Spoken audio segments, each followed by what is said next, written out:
Hey everyone, this is Doug with the Grizzled Geek, and today we're going to do the Master Mode boss fight for Athis against the Prophet of Vodal.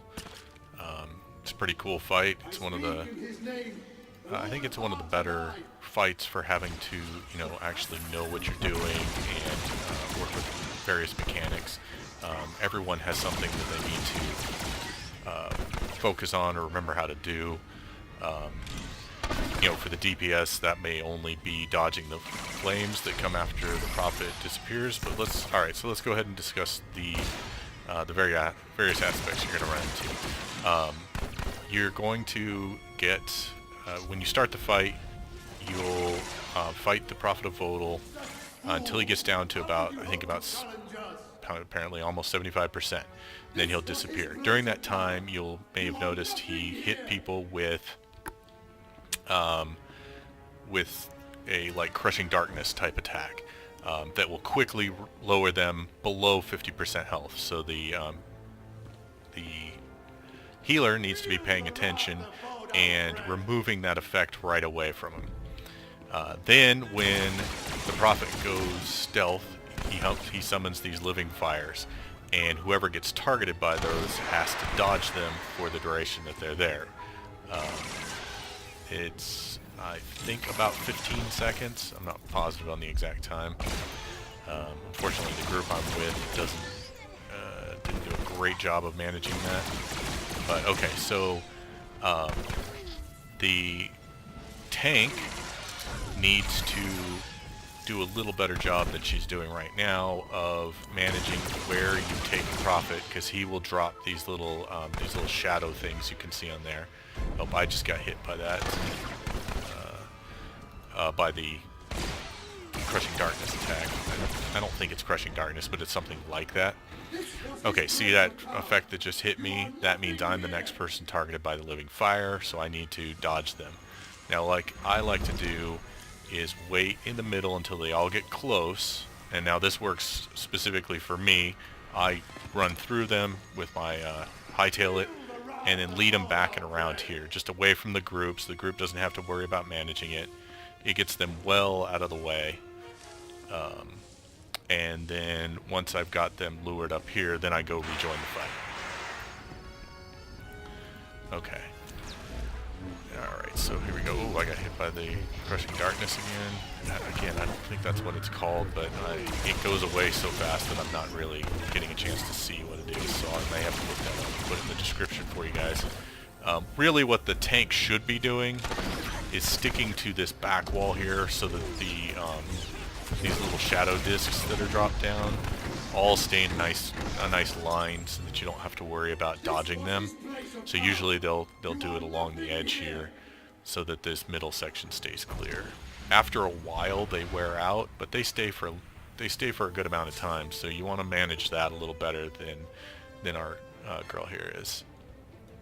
So okay, you really have to, basically you're going to have to do this 3 or 4 times with him stealthing out, summoning the flames, depending on the DPS of your party. Uh-oh, our healer just got taken out, so we are going to be in trouble here. The next person he hits with... Oh, yep. Oh, but our... got a stealth res, or no, we had a sage who was able to res our healer, so we may actually be able to pull this out. And actually I guess it is crushing darkness. That's it, yeah, crushing affliction, which our guy was really bad about cleansing this time. So I'm gonna go ahead and hit a little healing of my own.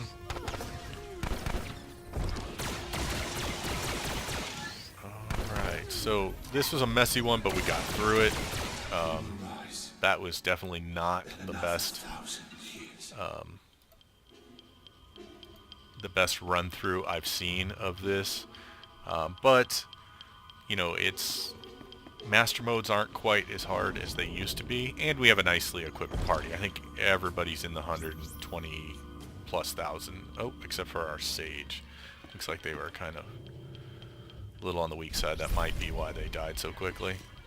But there you go. That's the master mode Athis boss fight.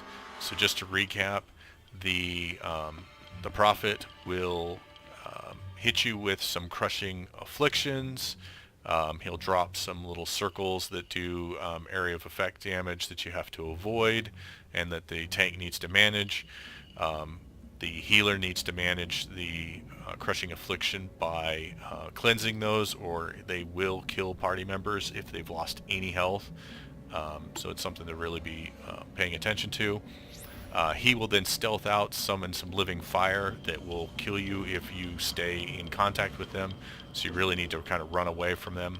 My favorite way of doing that is to run up here, around the altar, you know, kind of draw them up, get them up here away from the group, and then jump back down to rejoin the fight. So then once you basically then you rinse and repeat that 3 to 4 times depending on the amount of DPS you're putting out. But there you go, guys. That's the bonus boss, or not the bonus boss, the main boss on Athis. You guys have a great one. Thank you for joining me. I hope you enjoyed playing Star Wars: The Old Republic, and may the Force be with you. Thank you for joining me for another Star Wars: The Old Republic video. We here at The Grizzled Geek are working tirelessly to provide you with more content and upgrading our equipment for greater production values, but we need your help. We've set up a Patreon page where you can become a Patreon at varying levels of support with a variety of rewards at each level. If you would prefer a one-time gift of support, visit us at our GoFundMe page. Links for both are down below. Either way, we appreciate you being here, checking out our videos, and I'd encourage you to check out what else the channel has to offer. We look forward to seeing you in the weeks, months, and years to come and interacting with you as a community. Thank you very much for your support.